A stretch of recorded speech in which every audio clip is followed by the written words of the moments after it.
Caleb Landry Jones, he's a lead in Dogman. He plays this guy named Douglas Morrow. Douglas Morrow is handicapped. He is lost mainly the use of both of his legs. That's just one of the plot elements. The movie starts with him in jail being questioned by, I think it's a psychiatrist, therapist, played by JoJo T. Gibbs. She plays this woman named Evelyn. A lot of the movie has Evelyn questioning Douglas Morrow in his jail cell as he recounts his life. Most of the movie is a flashback to the life of Douglas Morrow. Who is Douglas Morrow? Douglas Morrow is exactly the name of the movie title. He is Dogman. Why is he Dogman? I'm going to let Eric and Bruce maybe fill in the gaps. Right now, I don't know what's spoilerific or anything. All we know is he was raised not in a good home. He was forced to live with dogs and cohabitate with a lot of dogs. Dogs became Douglas Morrow's family for pretty much all his life. And he specifically, understandably so, appreciates and loves dogs more than human beings. And that manifests itself into his own personal life as he ends up inadvertently becoming a very influential person in the area he lives in. And he becomes a very powerful person thanks to the dogs that surround him. It's a Luc Besson movie, meaning there's a lot of operatic sequences. You're not going to get the wall-to-wall action scenes that you're going to get from something like Lucy or Leon, aka The Professional. You're not going to get that, but there are action scenes in Dogman. Ultimately, this is a story of a man who's been harmed by society and how he actually overcomes that with a strong bond with dogs. And I'm trying to make it sound normal because this movie is completely wackadoodle. Our friend William Lindis, fellow podcaster at the Movie Bears podcast, he was saying how much he appreciated the movie, but he doesn't know if it completely worked as a film. I feel it completely works as a film because, though I understand what William Lindis is saying, Caleb Landry Jones as Douglas Morrow, we all love Caleb Landry Jones. Eric and Bruce have reviewed Nitram a couple of years ago. He is a talent and he is absolutely fantastic. And I love this movie so much. I'm unabashedly in love with this movie. That said, I see its flaws. Start off with Eric Holmes. Am I rose-colored glasses with Dogman? Did the movie work for you as much as it did for me, or do you see it with more of an even eye with some of its flaws? I think this is pretty good overall. A couple things, I mentioned the stuff with the Valerian.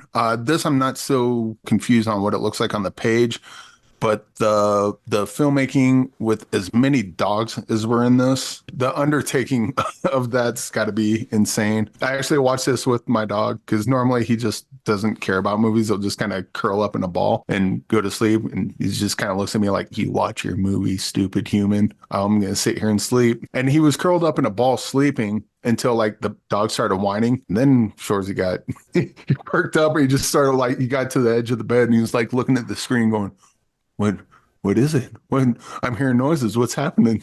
My dog was definitely riveted throughout most of this. I can't help but think that there's a disabled trans actor or disabled drag actor watching this. Kind of disappointed that they didn't get the main part that Caleb Landry Jones played.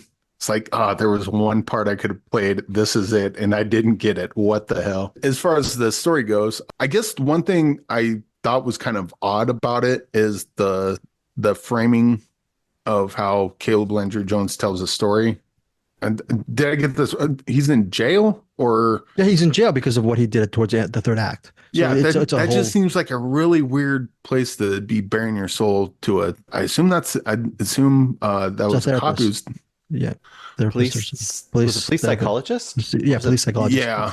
Yeah, so that whole setup was kind of confusing to me. I didn't quite understand how that would work in real life, but I did like his backstory, when they started going to his backstory and up to present day and how he slowly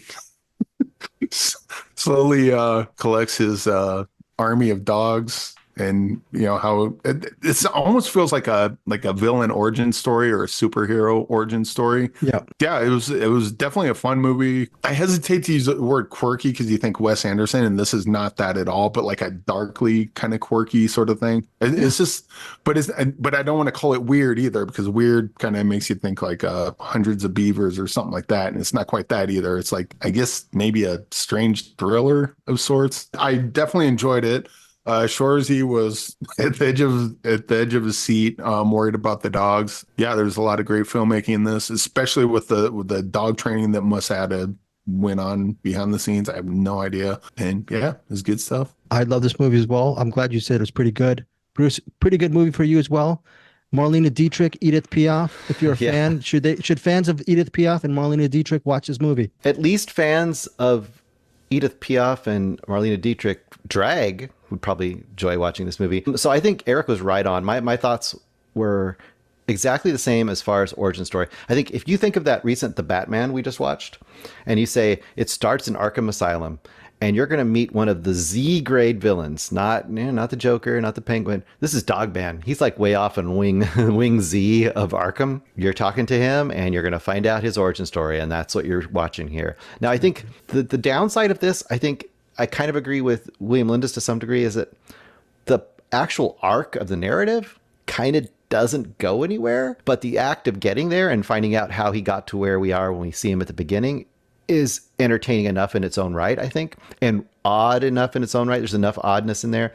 And I think, like you said, Caleb Landry Jones is absolutely committed and really does some interesting stuff here. The whole time through, I was trying to say, what is he reminding me of? There's something about the way he's talking and acting.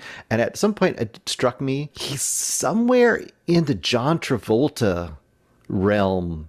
There's something going on there. He's a little John Travolta in Pulp Fiction. He's a little John Travolta. There's something a little John Travolta there. But if John Travolta could act really well, and how dare this you? movie, I know, this movie also is so ridiculous and ludicrous in many points. So you either go with it or you don't. Like, for example, his opening life, the terrible opening life he has. I mean, his brother might as well be the hillbilly character from The Simpsons. Like, he is so cartoonishly ridiculous. And Bruce, there's several. Do we give credit though? Sorry for interrupting. Yeah, it's intentionally like that. I mean, it's just so ridiculous, right? And that's why I think thinking of it almost like that supervillain origin story in a somewhat grounded universe works better, because then you kind of understand the wildness of this. But to give credit, there are moments like, there's the drag stuff, right? And at first, when he starts out, we didn't mention the very opening scene is him getting pulled over in his truck. The truck is full of dogs. He's in the front seat. He's wounded, and he's dressed as Marilyn Monroe from Diamonds, Our Girl's Best Friend or whatever.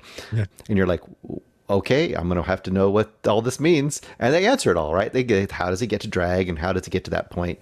But the point I would say about the drag stuff is, at first I was like, is this going to be problematic? Is this going to be, what is this going to be? And I think it works because they're really committed to it. And it's taken with a sensitivity, like you understand why he's there. It's not taken as a joke. And when they get to those scenes where he's performing, they stay on it. They stay on the performance. They commit to it. This is something that actually matters to this character. So if you're in at that point, I think you buy it. I think you actually go with it. Sure, is it ludicrous? Yes. But you still kind of buy it. I overall really enjoyed this too. The ending... Oh, good. I want to hop on that initial thought of him being, well, at first I thought he was supposed to be trans. And then so when they started going to his early backstory, I was like, oh, he became trans because he was abused. Like, this is not the story you should be telling in this day and age. But then as it went on and you figure out like how it got there, I'm like, okay, that makes sense. I can buy that. But yeah, early on, I was like, don't go there. Don't go there. Exactly. Yeah, that ending of the movie is just absolutely ridiculous. And like, what are the rules of that? Oh, I mean, the whole walking thing. Oh, yeah. Yeah. That's just straight out of, I'm thinking of the Gary Oldman sequence years ago from Leon, and he's walking through that whole structure, and he's in whatever's playing, that operatic music. It's so, that's not a word. It's so Bessonian. But it worked. It worked for me. I was fine.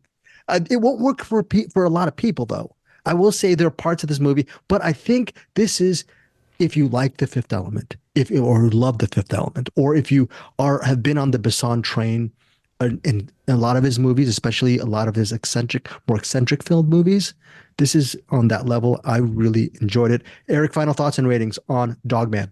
As we mentioned, my problems were cast away about halfway through the movie. It was strange, fun. Watching all the scenes with how the dogs interact with them was fun. We'll say the scene where he's talking on the phone with someone, and what was that? A German Shepherd or whatever dog that was hopped in that, and then that cute little dog. Oh, if you love dogs, this is a good one. You can correct me if I'm wrong. I don't think this is a spoiler, but maybe people would want to know this going in. I don't recall any dogs getting hurt in this. No. So if you're worried about that, don't be. If it happened, it happened. I must have missed it, but I don't recall any. I don't recall any dogs in peril. And in fact, the dogs are kind of the star of the show, co-stars. Like when it comes to best supporting actor, one of those dogs should at least be nominated come Oscar time because they did a great job. But a great job. Yeah, I'll probably go 4 stars on this. 4 stars. I went 4 stars on DogMan as well. I just went on Letterboxd right now and changed it to 4.5. I love this movie so much. I will buy this on Blu-ray. I have to. I hope it gets on physical media because it's just so wackadoodle. It goes so many different places, and there is a sequence. There is a section of the movie which is a musical. There are 3. I think are there 3 numbers? I think there are 2 really good numbers in DogMan that I really loved, and Caleb Landry Jones, just remarkable. Bruce, I think I'll go 4 stars too. I my only reservation really is that I like the whole thing of what's going on here. I wish it had a story for Dogman to actually do other than just become Dogman. Right? Yeah. So that's kind of my big problem is I wish it was Dogman doing a whole story or continuing to. I guess it's an origin story. So give me Dogman 2. They should have called this Boogaloo. No. They should have called this one Puppy Man, and then the sequel's Dogman. There you go. Look, you're so disappointed, Bruce, that you and gave this Dogman 3. You can teach an old dog new tricks. This is how. What's really cool, Bruce, is you're very disappointed that you had to give Dogman only 4 out of 5 stars. It's true, right? You true. Still love the movie. It's 4 out of 5 for you, and 4 from Eric, and 4.5. They need to do a crossover with the Air Bud movies. Have Caleb Landry Jones teach all of his dogs, get a team of dogs together and teach them how to play basketball. And this is at least the second year that Caleb Landry Jones will not be nominated for a Oscar for a role that he should have been. Oh, we mentioning Nitram. Nitram. Okay, so this is how committed Caleb is, Landry Jones is, for the press conference. This, I believe Dogman either premiered or screened at the Venezia Film Festival. Luc Besson had to tell people, hey, by the way, when you hear Caleb answering in Scottish, he's actually in character right now. He's trying to perfect the Scottish accent. So he actually answered the questions in a Scottish accent because he was in method. Acting works too. What? Try acting. What was that the old saying? It's like, try acting, my dear, or whatever. Oh, right. Yeah. Well, he was really method acting for that press conference. Okay. Really cool stuff from Dogman.